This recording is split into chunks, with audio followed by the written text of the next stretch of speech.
পৃষ্ঠা 249। প্রশ্ন 5। নিয়ম কর্তব্যবাদের বিষয়টিকে সংক্ষেপে উল্লেখ করো। উত্তর: নিয়ম কর্তব্যবাদ। নিয়ম বা নীতি কর্তব্যবাদ অনুসারে দাবি করা হয় যে আমাদের কর্তব্যের নৈতিকতার আদর্শগুলি এক বা একাধিক নিয়ম বা নীতি দ্বারা গঠিত। এই সমস্ত কর্ম নিয়ম উদ্দেশ্যমুখী নাও হতে পারে, আবার সেগুলি প্রচলিত নিয়মনীতি থেকেও ভিন্ন হতে পারে। এগুলি প্রকাশিত রূপে থাকতে পারে, আবার অপ্রকাশিত তথা প্রচ্ছন্নভাবেও অবস্থান করতে পারে। তা সত্ত্বেও বলা যায় যে আমাদের ন্যায় অন্যায়, উচিত অনুচিত এবং যথোচিত ও অযথোচিত প্রভৃতি আদর্শগত ধারণাগুলি এক বা একাধিক নিয়মের ওপর নির্ভর করেই গড়ে ওঠে। বিশেষ কোনো পরিস্থিতিতে আমাদের ঠিক করা উচিত তা এই সমস্ত নিয়মের দ্বারাই নির্ধারিত হয়। নীতি কর্তব্যবাদীদের মতে এই সমস্ত নৈতিক নিয়ম বিশেষ পরিস্থিতিতে বিশেষ বিশেষ কর্মের অভিজ্ঞতার ওপর ভিত্তি করে আরোহ পদ্ধতির মাধ্যমে পাওয়া কোনো নৈতিক নিয়ম নয়। এগুলি হলো মৌলিক নৈতিক নিয়ম যা আমাদের বিবেক থেকে নিঃসৃত। Samuel Clarke, Richard Price, Thomas Reid, W D. Ross, Immanuel Kant প্রমুখকে এরূপ মতবাদের সমর্থক বলা হয়। বিরোধ ও ব্যতিক্রমের বৈশিষ্ট্যে নীতি কর্তব্যবাদ। নিয়ম বা নীতি কর্তব্যবাদীদের মূল কথা হলো আমাদের একটি নির্দিষ্ট বিশেষ পরিস্থিতিতে ঠিক কী করা উচিত তা নির্ধারিত হয় কতকগুলি মৌলিক নিয়ম নীতি দ্বারা। পৃষ্ঠা 249 পড়ছি। এই ধরনের মৌলিক নিয়ম নীতিগুলি হলো সত্য বলার নিয়ম, প্রতিজ্ঞা রক্ষা করার নিয়ম, চুক্তি বজায় রাখার নিয়ম ইত্যাদি। এই ধরনের নিয়ম ও নীতিগুলি মৌলিক রূপে গণ্য হলেও এদের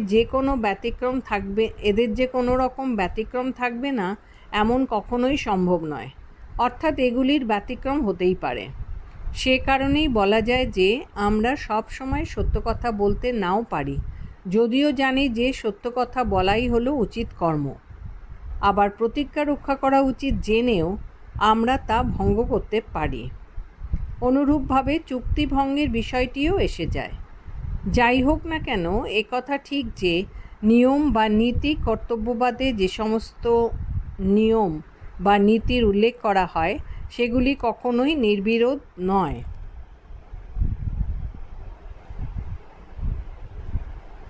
আবার অব্যতিক্রমও নয়।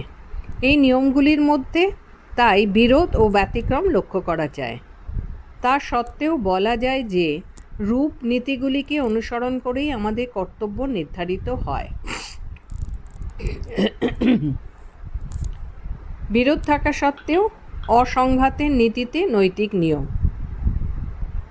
অনেক নীতি কর্তব্যবাদী উল্লেখ করেন যে কর্তব্যবাদের ক্ষেত্রে পরিস্থিতির বিচারে যে সমস্ত নীতিকে অনুসরণ করে আমাদের কর্তব্য স্থির করা হয় সেগুলির মধ্যে বিরোধ ও ব্যতিক্রম থাকতেই পারে। কিন্তু বিরোধ ও ব্যতিক্রম থাকার অর্থ কিন্তু এই নয় যে নীতিগুলি পারস্পরিকভাবে সংঘাতপূর্ণ। বিরোধ ও ব্যতিক্রম থাকা সত্ত্বেও নিয়মগুলির মধ্যে এক প্রকার মৌল সাযুজ্য লক্ষ্য করা যায়। এরূপ মৌল সাযুজ্যের জন্যই কোন পরিস্থিতিতে কোন নিয়মটিকে অনুসরণ করতে হবে তা খুব সহজেই নির্ধারণ করা যায়। আরও বলা যায় যে নিয়মের ব্যতিক্রমগুলি মূল নিয়মের অঙ্গরূপে অবস্থান করতে পারে। এরূপ ক্ষেত্রে মূল ও সার্বিক নৈতিক নিয়মগুলিকে পরিপূর্ণভাবে উল্লেখ করলে ব্যতিক্রমগুলি আর কখনোই ব্যতিক্রম রূপে গণ্য হয় না। সেক্ষেত্রে সেগুলি সার্বিক নৈতিক নিয়ম হিসেবেই থেকে যায় এবং এগুলিকে অনুসরণ করে আমাদের কর্তব্য স্থির করা যায়। এই ধরনের অভিমত ব্যক্ত করেছেন নীতিবিজ্ঞানী রস। প্রশ্ন 6। নীতি কর্তব্যবাদের সমালোচনাগুলি কী? নীতি কর্তব্যবাদের সমালোচনা।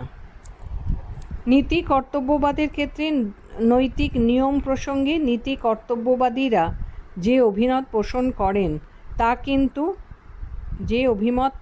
করেন তা কিন্তু নির্দ্বিধায় গ্রহণযোগ্য নয়, কারণ নীতি কর্তব্যবাদের বিরুদ্ধে এই সমস্ত অভিযোগ উত্থাপিত হয়ে থাকে। 1. নৈতিক নিয়মের বিরোধহীনতা।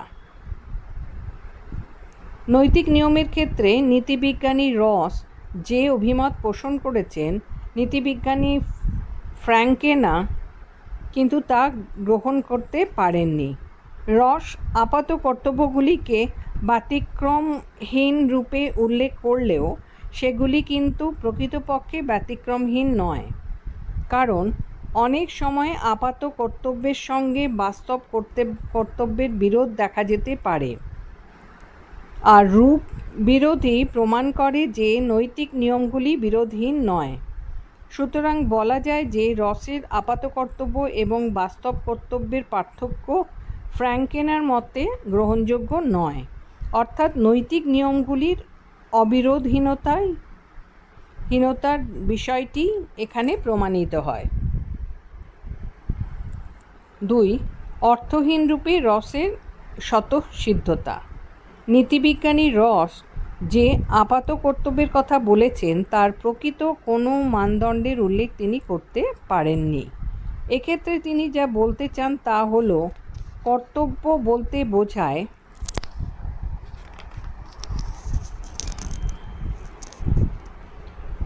কৃতজ্ঞতা, ন্যায়পরায়ণতা এবং বিশ্বস্ততা প্রভৃতি বিষয়কে, এবং সেগুলির ভিত্তিতেই মানুষ কর্তব্য কর্ম সম্পাদন করে।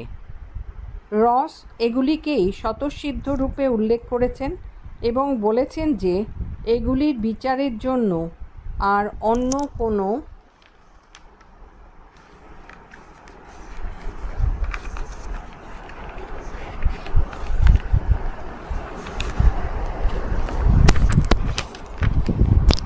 মানদণ্ডের প্রয়োজন নেই। পৃষ্ঠা 250।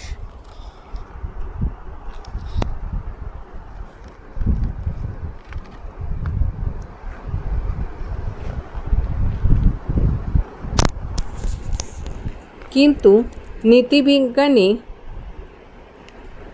ফ্র্যাঙ্কেনা এরূপ অভিমতটিকে গ্রহণ করতে পারেননি, কারণ অনেক নীতিবিজ্ঞানীরাই রসের অভিমত সম্পর্কে সংশয় প্রকাশ করেছেন এবং এটাই প্রমাণ করে যে কর্তব্যের নৈতিক নিয়মগুলি স্বতঃসিদ্ধ, নির্বিরোধ এবং যুক্তিযুক্ত কোনোটি নয়। নৈতিক নিয়মগুলির স্বতঃসিদ্ধতা, নির্বিরোধিতা এবং যুক্তিযুক্ততা প্রভৃতি মানদণ্ড তাই অর্থহীন রূপে গণ্য।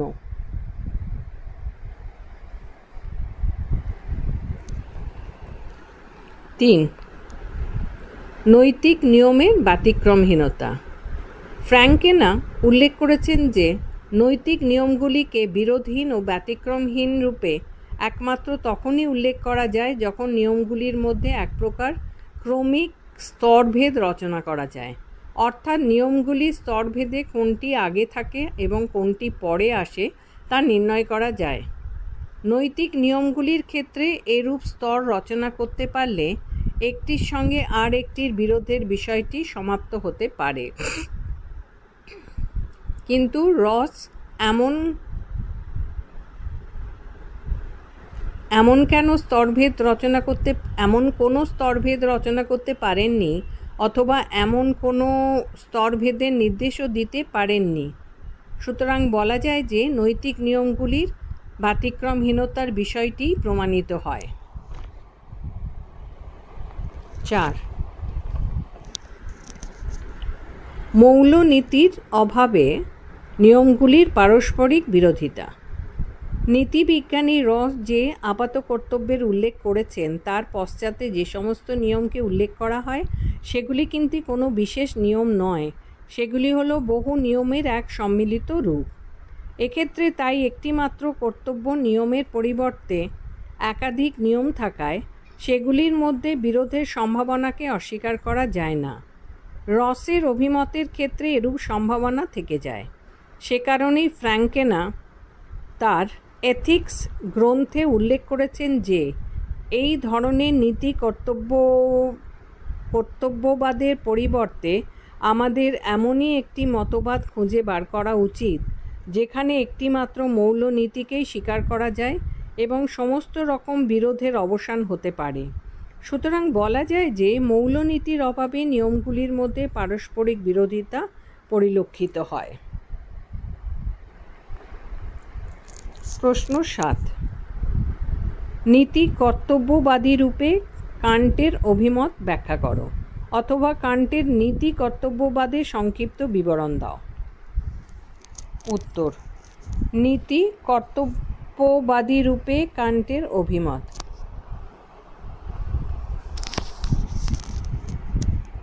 পাশ্চাত্য নীতিতত্ত্বের ক্ষেত্রে উল্লেখ করা যায় যে প্রখ্যাত জার্মান দার্শনিক ও নীতিতাত্ত্বিক কান্ট তার নৈতিক মতবাদের ক্ষেত্রে এক চরম নীতি কর্তব্যবাদের প্রতিষ্ঠা করেছেন। তার মতে চরম নৈতিক নিয়ম হল এক সর্বজনীন নিঃশর্ত অনুজ্ঞা ইউনিভার্সাল ক্যাটেগরিক্যাল ইম্পারেটিভ, এবং এরূপ অনুজ্ঞা বা আদেশটিকে সকল মানুষই মানতে বাধ্য। কান্ট ফলমুখী বা উদ্দেশ্যমুখী নৈতিকতাকে বর্জন করে কর্তব্যমুখী নৈতিকতার বিষয়টিকে প্রতিষ্ঠা করেছেন। সে কারণেই কর্তব্যবাদের ক্ষেত্রে কান্টের প্রতিষ্ঠিত নৈতিক নিয়মটি নীতি কর্তব্যবাদ, রুল ডিওন্টোলজি নামে খ্যাত। কান্টের এই নীতি কর্তব্যবাদ অনুসারে উল্লেখ করা যায় যে কোনো কর্তব্য কর্মকে উচিত রূপে গণ্য করা হয় যদি তা এক সর্বজনীন নৈতিক নিয়মকে অনুসরণ করে সম্পাদিত হয়। কান্টের নীতি কর্তব্যবাদের ক্ষেত্রে অধ্যাপক ফ্র্যাঙ্কেনা তার এথিক্স গ্রন্থে শুধু নিঃশর্ত অনুজ্ঞার বিষয়টিই উল্লেখ করেছেন এবং নিয়মটির পর্যালোচনা করেছেন। নীতি কর্তব্যবাদে কান্টের নিঃশর্ত অনুজ্ঞা। নিঃশর্ত অনুজ্ঞার প্রয়োগে কর্মের নৈতিকতা নির্ধারণ। কান্ট তার নীতি কর্তব্যবাদের পরিপ্রেক্ষিতে নিঃশর্ত অনুজ্ঞাটিকে যেভাবে উল্লেখ করেছেন তা হলো এমন একটি কর্মনীতি অনুসারে তুমি কাজ করো যাকে তুমি একটি সর্বজনীন নিয়মে পরিণত করতে পারো। এরূপ নিঃশর্ত অনুজ্ঞার প্রয়োগ করেই সমাজে প্রচলিত কোনো নিয়ম নৈতিক কি নৈতিক নয় তা সহজেই উল্লেখ বা নির্ধারণ করা যায়।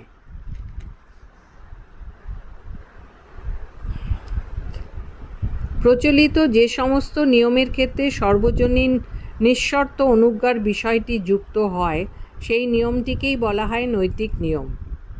অপরদিকে উল্লেখ করা যায় যে যে সমস্ত প্রচলিত নিয়মের ক্ষেত্রে এটি প্রযোজ্য নয় বা প্রয়োগ করতে গেলে অসঙ্গতি দেখা যায় সেই সমস্ত প্রচলিত নিয়মগুলি হল অনৈতিক নিয়ম। স্বাভাবিকভাবেই তাই উল্লেখ করা যায় যে আমাদের কর্মের নৈতিকতা নির্ধারণের ক্ষেত্রে নিঃশর্ত অনুজ্ঞার যে একটি গুরুত্বপূর্ণ ভূমিকা আছে তা অস্বীকার করা যায় না। এরূপ নৈতিকতা নির্ধারণের ক্ষেত্রে নিঃশর্ত অনুজ্ঞাটি কখনো কখনো আবশ্যিক শর্তরূপে আবার কখনো কখনো পর্যাপ্ত শর্তরূপে কাজ করে, কারণ কোনো কর্মের নিয়ম নিঃশর্ত অনুজ্ঞার সঙ্গে সঙ্গতিপূর্ণ না হলে তা নৈতিক রূপে গণ্য হবে না। এরূপ একটি আবশ্যিক শর্তরূপে কাজ করে। আবার বলা যায় যে কোনো কর্মের নিয়ম নিঃশর্ত অনুজ্ঞার সঙ্গে সঙ্গতিপূর্ণ হলে তা নৈতিক রূপে গণ্য হবে। এরূপ একটি পর্যাপ্ত শর্তরূপেও কাজ করে। নীতিবিজ্ঞানী ফ্র্যাঙ্কেনা অবশ্য দাবি করেন যে নিঃশর্ত অনুজ্ঞার বিষয়টিকে একটি আবশ্যিক শর্তরূপে গণ্য করা হলেও পর্যাপ্ত শর্তরূপে গণ্য করা যায়। ফ্র্যাঙ্কেনা কৃত কান্টের নীতি কর্তব্যবাদের ব্যাখ্যা। কান্টের নীতি কর্তব্যবাদের বিষয়টি ব্যাখ্যার ক্ষেত্রে ফ্র্যাঙ্কেনা উল্লেখ করেছেন যে আমরা কোনো কর্ম সম্পাদনের ক্ষেত্রে কয়েকটি বিষয়ের কথা মাথায় রাখি এই সমস্ত বিষয়গুলি হলো: 1. কর্মকর্তা কর্ম সম্পাদনের ক্ষেত্রে কোনো না কোনো নৈতিক নিয়ম অনুসরণ করে। 2. যে নিয়মটি অনুসৃত হয় তা সর্বজনীন নিয়মরূপে গণ্য। 3. কর্মকর্তার কাজটি নৈতিক রূপে গণ্য হবে যদি তা ওই সার্বিক নিয়মের অন্তর্ভুক্ত হয়। কর্মকর্তার কোনো কাজ নৈতিক রূপে গণ্য হবে যদি এবং কেবল যদি ওই কাজটিকে সার্বিক নিয়মের অন্তর্ভুক্ত করলে কোনো অসঙ্গতি পরিলক্ষিত না হয়। এগুলির মাধ্যমেই কান্ট তার নীতি দর্শনে এক সার্বিক নৈতিক নিয়মের প্রতিষ্ঠা করতে চেয়েছেন এবং সে কারণেই কান্টের নীতি কর্তব্যবাদ নীতি দর্শনে এক সর্বাধিক গুরুত্বপূর্ণ বিষয়রূপে গণ্য। কান্টের মতবাদের ব্যাখ্যা। কান্ট অনুভব করেছেন যে আমাদের মধ্যে যে নৈতিকতার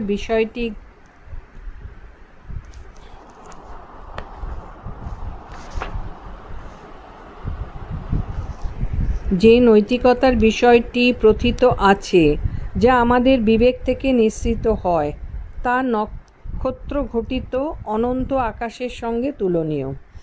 এই নৈতিক নিয়মের স্বরূপ নির্ণয় করতে গিয়েই কান্ট একাধিক গ্রন্থ রচনা করেছেন।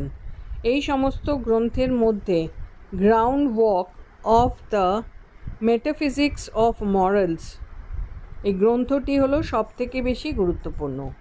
এই গ্রন্থেই কান্ট নৈতিক নিয়মের ক্ষেত্রে শুভ সংকল্প, গুডউইল এবং কর্তব্যের জন্য কর্তব্যের কথা বলেছেন।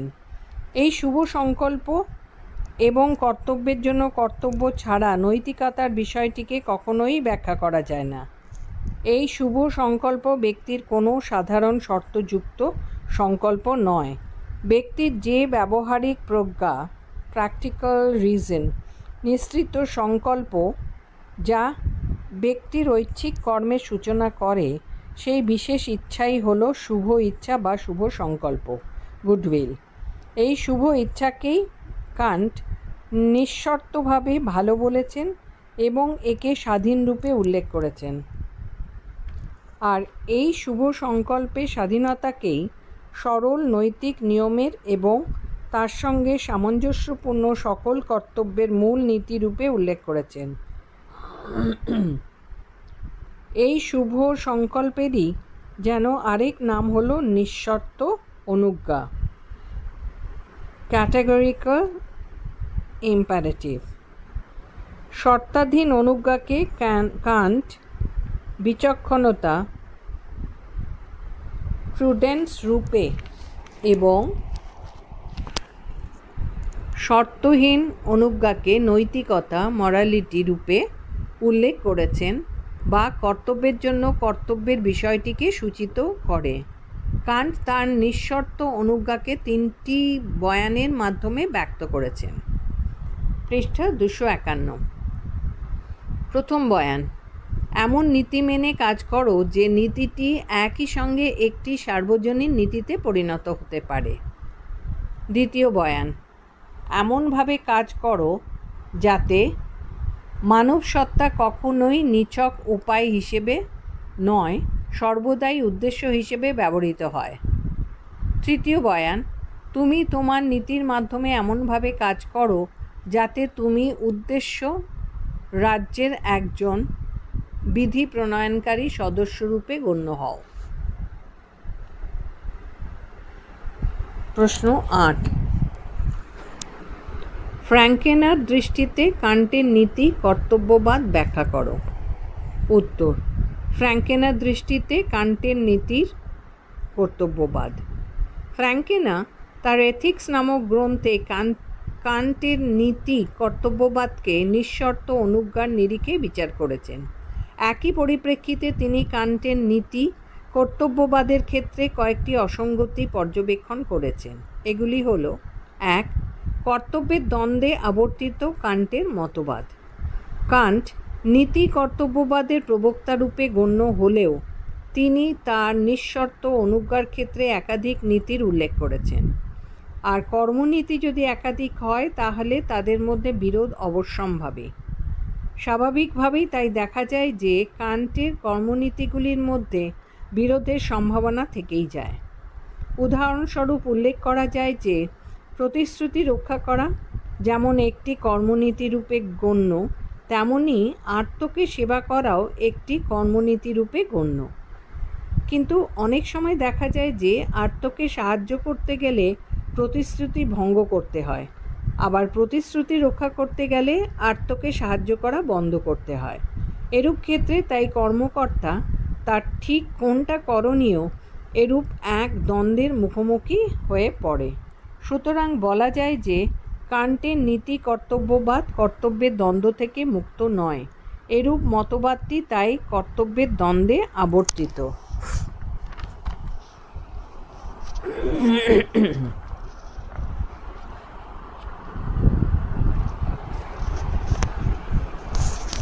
দুই,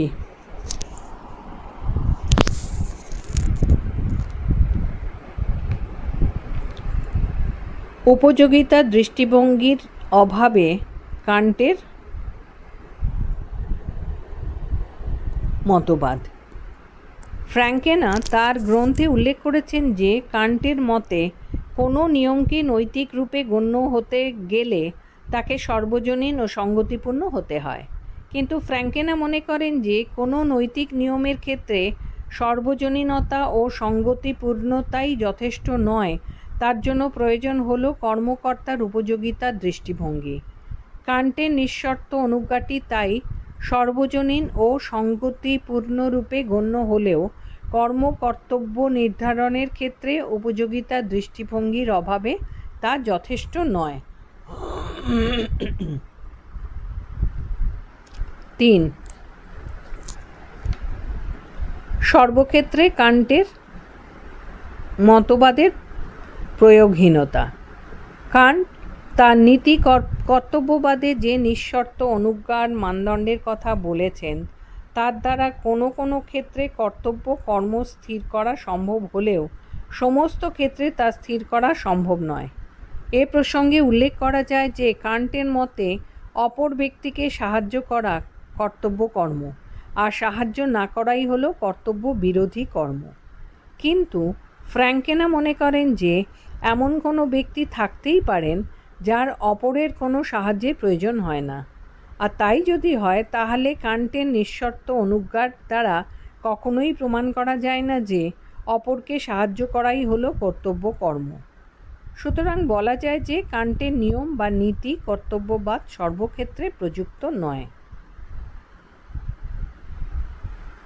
4. কর্মের ব্যাখ্যা হলেও কর্মনীতির ব্যাখ্যা অসম্ভব। সবশেষে উল্লেখ করা যায় যে কান্ট আমাদের কর্মসমূহকে নিয়মভিত্তিক করে তার ব্যাখ্যা দিতে চেয়েছেন, কিন্তু ফ্র্যাঙ্কেনা দাবি করেন যে কান্ট এবং তার অনুগামীরা কর্মকে নিয়মভিত্তিক রূপে উল্লেখ করে কর্মের ব্যাখ্যা দিতে সমর্থ হলেও নৈতিক কর্মের বা কর্তব্যের কোনো ব্যাখ্যা দিতে পারে না। উদাহরণস্বরূপ উল্লেখ করা যায় যে অন্ধকারে শীষ দেওয়া এবং বা পায়ের জুতোর ফিতে আগে বাঁধা এ দুটি বিষয় সার্বিকও হতে পারে, আবার অসঙ্গতিহীনও হতে পারে, কিন্তু তাই বলে এগুলির দ্বারা কোনো কর্তব্য নিয়ম স্থির করা যায় না। প্রশ্ন 9.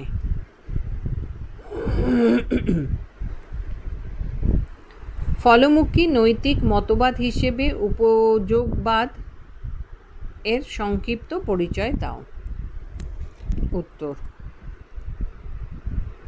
ফলমুখী নৈতিক মতবাদ হিসেবে উপযোগবাদ নীতিবিজ্ঞানে যে কোনো ধরনের নৈতিকতার বিষয়টি উঠে আসুক না কেন, এর মূল কথা হলো নৈতিকতা, মোরালিটি। নৈতিকতার বিষয়টিকে দুভাবে পর্যবেক্ষণ করা যায়: উদ্দেশ্য বা ফলমুখী নৈতিকতা, টেলিওলজিক্যাল মোরালিটি, এবং নিয়মমুখী নৈতিকতা, রুল ওরিয়েন্টেড মোরালিটি। ফলমুখী নৈতিকতা অনুসারে দাবি করা হয় যে কোনো কর্মের ফল বা পরিণতি যদি ভালো হয় তবে সেই কর্মকে বলা হয় নৈতিক কর্ম বা উচিত কর্ম। অপরদিকে কোনো কর্মের ফল বা পরিণতি যদি ভালো না হয় অর্থাৎ তা যদি মন্দ হয় তবে তাকে বলা হয় অনৈতিক কর্ম বা অনুচিত কর্ম। নীতিবিজ্ঞানে ভালো মন্দ এবং ন্যায় অন্যায়ের মধ্যেও পার্থক্য করা হয়েছে। নীতিবিজ্ঞানে যে কাজ কল্যাণ সাধক রূপে গণ্য তাকে বলা হয় ভালো, আর এর বিপরীত কাজকেই বলা হয় মন্দ। অপরদিকে যে কাজ নৈতিকভাবে বিধিসম্মত তাকেই বলা হয় ন্যায়সম্মত কাজ, আর এর বিপরীত কাজকেই বলা হয় অন্যায়। ফলমুখী নৈতিকতা ভালো মন্দ ধারণাটির ওপরেই গুরুত্ব দেয়, আর নিয়মমুখী নৈতিকতা ন্যায় অন্যায় বোধের ওপরেই গুরুত্ব প্রদান করে। মূলত ফলমুখী নৈতিকতার ওপর ভিত্তি করেই উপযোগবাদের তত্ত্বটি উঠে এসেছে।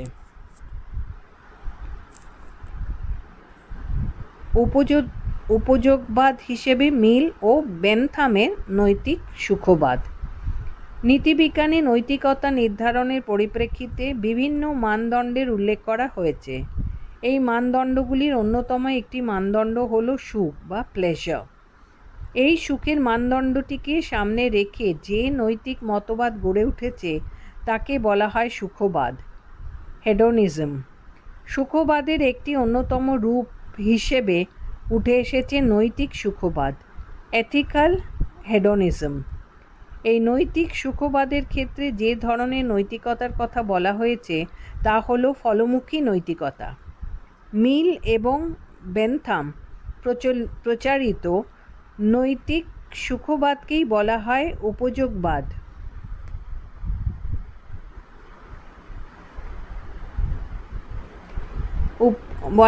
উপযোগবাদ ব্র্যাকেট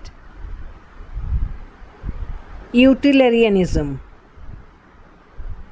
স্বাভাবিকভাবেই বলা যায় যে মিল ও বেনথামের উপযোগবাদে ফলমুখী নৈতিকতার বিষয়টি প্রতিফলিত হয়েছে। উপযোগিতার নীতি ও উপযোগবাদের প্রচার। উপযোগবাদে উল্লেখ করা হয়েছে যে নৈতিকতার একমাত্র নির্ধারক হল উপযোগিতার নীতি, রুল অফ ইউটিলিটি। অর্থাৎ কোনো কাজ ভালো না মন্দ, ন্যায় না অন্যায়, উচিত না অনুচিত তা নির্ভর করে সেই কাজটির উপযোগিতার উপর। উপযোগিতার মূল কথাই হলো অকল্যাণকে পরিহার করে যত বেশি সম্ভব কল্যাণের বিষয়টিকে প্রতিষ্ঠা করা। সেই কারণেই বলা যায় যে উপযোগবাদের মূল কথাই হলো সর্বাধিক ব্যক্তির সর্বাধিক কল্যাণ সাধন, greatest good of the greatest number.